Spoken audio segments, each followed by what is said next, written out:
안녕하세요. 주식 정리해드리는 주정남입니다. 오늘도 시장 정리 한번 해보고 개별 종목 보도록 할게요. 일단 다우 같은 경우에 좀 조정을 보여줬는데 S&P나 나스닥 필라델피아는 상승 마감을 해줬어요. 최신 발표된 이 물가지수의 영향이 높게 나왔죠. 계속 이어진 가운데 큰 하락이 나왔던 기술주 위주의 이 반등이 나타나면서 기술주의 비중이 높았던 나스닥 필라델피아 같은 경우에는 큰 폭의 반등이 나타나는 걸 확인을 할 수가 있습니다. S&P 같은 경우에도 기술주가 포함이 되어 있다 보니까 0.06%까지 상승 마감했다. 이렇게 보시면 될 것 같네요. 자, 그리고 국제유가 같은 경우에는 원유 수급 불균형 지속 전망 요게 나와가지고 81.59달러까지 0.31% 정도 상승 마감했고요. 채권 시장 같은 경우에 휴장했고 달러화는 강세, 금 가격 같은 경우에도 상승하고 마감하는 모습을 보여줬습니다. 이게 아침 기준으로 원달러가 1194.99달러까지 올라간 걸 확인을 했거든요. 대략 13.64원 정도 올라간 건데, 와, 이게 아침에 이걸 딱 보고서 느꼈던 게 뭐냐 하면은, 야, 이거 오늘 또 외국인 파는 건가 싶었는데, 다행스럽게도 현재 1178.5원까지 떨어져 주는 모습을 보여주면서, 아, 이 외국인의 매도세에 대한 부분은 한숨 덜었구나 라고 생각해 볼 수 있겠습니다. 아침에 이 원달러를 계속 보는 이유가 뭐냐면요. 원달러가 올라가면은 외국인들 입장에서는 환차손이라는 게 생깁니다. 그냥 숨만 쉬어도 1% 정도 막 떨어질 수도 있고 올라갈 수도 있다라는 거예요. 그래서 이제 거기에 대응하기 위한 외국인 매도세가 나타날 수 있으니까 그 부분은 꼭 체크를 하시면서 시장과 연동해서 보시는 게 좋을 것 같네요.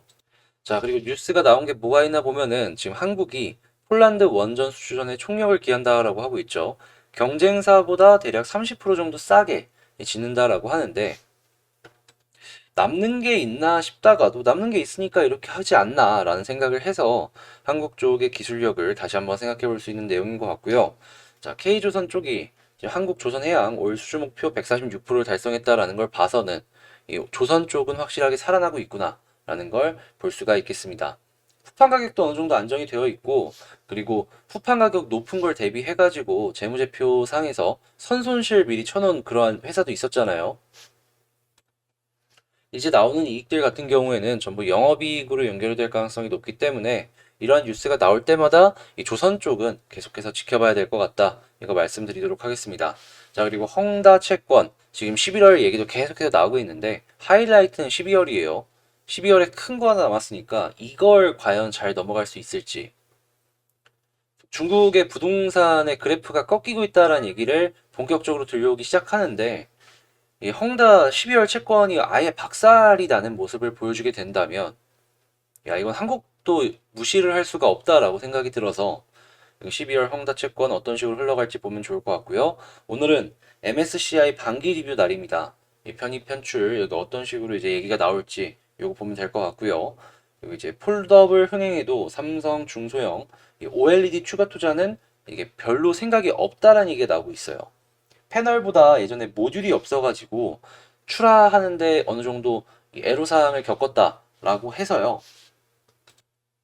OLED 쪽에 투자를 하시는 분들 같은 경우에는 특히나 장비 쪽 다시 한번 생각해 보시는 게 좋을 것 같네요. 그러면 이제 여러분들 이렇게 말씀하실 수 있죠. 아니 애플에 공급할 거는 그 양 많지 않냐? 그러면은 오히려 OLED 장비나 이런 쪽 이제 공장을 증설하고 이런 것도 생각해 봐야 되는 거 아니냐라고 하는데 지금 얘기를 좀 들어보니까 애플에 공급할 물량은 일시적이기 때문에 추가 투자를 하는데 필요성이 많이 떨어진다라고 해요. 이 추가 투자 같은 경우에는 다른 대형 업체가 추가로 등장을 해야지 그때 이제 라인을 늘리거나 할 가능성이 높아지는 거지. 지금 당장 소재는 꾸준하게 증가할 수 있어도 장비 쪽은 다시 생각해 볼 타이밍이 아닐까. 그럼 이제 폴더블 생각하면은 장비 쪽보다는 오히려 모듈 쪽을 주의 깊게 봐야겠죠. 그래서 이제 모듈 관련주들 쭉 한번 보시자. 이렇게 말씀드리겠습니다. 자, 이렇게 시장 정리 한번 싹 해봤습니다. 뭐 아시겠지만 시장 정리 이렇게 하는데 시간 많이 걸립니다. 구독, 좋아요 한 번씩 눌러주시고요. 댓글도 여러분들 원하는 내용 있으면 한 번씩 남겨주시면 그 부분에 대해서 참고하고 찍어보도록 할 테니까 많은 댓글도 한 번씩 부탁드리도록 하겠습니다. 자, 그러면 개별 종목 한번 보도록 할게요. 자, 제가 이번에 가지고 온 종목은 한국 BNC인데, 야, 이게 뭐 아시는 분들은 아시겠지만, 이렇게 가면 올라갈 것이다. 이런 식으로 이제 안 좋게 움직이면 떨어질 것이다 라고 말씀을 드렸는데, 떨어진다에다가 말씀을 드린 부분들이 다 맞고 있어요. 저도 이렇게까지 다 맞고 다 떨어질 줄은 몰랐는데, 참, 뭐랄까요. 이게 맞춰서 기분을 좋아해야 될지, 떨어져서 이제 많은 분들께서 이제 힘들어 하시는데 이거를 슬퍼해야 될지. 아무튼 이 한국 BNC 제 영상을 기다리신 분들이 많기 때문에 오늘도 최대한 객관적으로 현재 어떤 그림이 나와야지 여러분들께서 기쁘게 생각을 하면서 이 종목 바라볼 수 있을지 분석해 보도록 하겠습니다. 자, 일단 오늘 이전 날 13% 정도 빠지고 오늘 3.66% 반등해주는 모습을 보여주고 있어요. 근데 저는 말씀드립니다. 오늘 봉 하나만으로는 크게 의미부여하지 마세요. 네, 의미부여하지 마세요. 올라간다면 이 음봉을 다 잡아먹는 양봉이 나왔으면 모르겠는데 그것도 아니고 마이너스 13% 빠지고 고작 3% 반등봉이잖아요. 마이너스 10%는 여전히 떨어진 상황이다라는 거예요. 물론 봉이 몇 개 더 나와준다면은 의미부여를 충분히 할 수 있겠지만 아직은 이르니까 지금은 굉장히 민감하게 빠른 대응 생각하시면서 이 종목 보셔야 된다라는 겁니다. 자, 그리고 수급을 보자면 지금 이 외국인 같은 경우에 요때 기억하시는 분들 있을지 모르겠는데 주가를 빼면서 누군가 사모으고 있다라고 말씀드렸잖아요. 그러면서 추가적으로 뺄 수도 있다고. 근데 이제 만약에 반등 못하고 계속 떨어지면 얘네들도 물린 거라고 제가 정확하게 이렇게 말씀드렸던 거 기억합니다. 근데 이제 물린 애들이 추가로 샀다가 일부 물량을 던졌잖아요. 근데 남은 물량들이 아직 있습니다. 해서 평균 단가를 맞추기 위해서 추가적으로 또 매수를 하고 있어요. 탈출을 생각을 하던 아니면 추가적으로 여기서 매집을 더해서 수익을 극대화를 노리든 어떤 걸 생각하든지 간에 우선은 매수가 우선이기 때문에 이렇게 매수를 조금씩 외국인이 진행을 하고 있다라고 보여지는데 일부 물량은 올리고서 조금 올리고 나서 반등을 하고서 정리를 하고 털었잖아요. 요번에도 어느 정도 물량을 모아가는 모습을 보여준 다음에 튕겨 올라갔을 때 정리를 하고 나오지 않을까 생각이 듭니다. 그리고 나서 어느 정도 자리가 잡혔다 싶으면은 또 매수를 하겠죠. 해서 이 위쪽에서 물리신 분들이나 아니면 요 부근에서 물리신 분들 같은 경우에는 어느 정도 외국인 수급이 꾸준하게 이어진다라고 생각을 하시면 짧게 튕겨 올라가고 정리할 수 있는 그런 전략을 짜나가시면 좋을 것 같네요. 아직 위에서 산 거 다 못 팔았습니다. 이거 어떻게든 정리를 해야 될 거 아니에요. 얘네들도 나름 급하다면 급할 거예요. 아니면 정말 이 위까지 다시 생각을 하던가. 이건 이제 그 순간의 상황을 봐가면서 분석을 해보도록 하고요. 자, 현재 위치는 지금 91선 이탈하고 127선도 이탈하고 지금 월봉의 10개월선 부근에서 자리를 잡고 있습니다. 그저께 이제 어제 영상을 찍었을 때 11선, 이 10개월선이 다시 어제 영상을 찍었을 때 이 10개월선이 진짜 마지막 마지노선이다라고 했어요. 네, 진짜 이걸 어떻게 제 말을 들었는지 생명선을 지키려고 지지를 받아주는 모습을 보여주고 있는데 이거 이탈해서 회복 못하는 그림 보여지면요. 이건 정말 절망일 수 있으니까 그때는 뭐 절반 정리를 하시던 빠른 대응 진행하시면 좋을 것 같아요.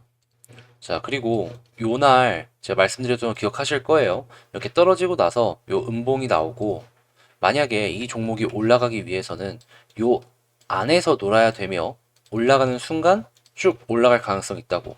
근데 위로 올라가는 게 아니라 아래로 떨어졌죠. 그러면서 쭉 빠졌고 이 의견은 이 봉을 여기로 옮겨서 동일하게 생각합니다. 이 봉 안에서 계속 놀아야 돼요.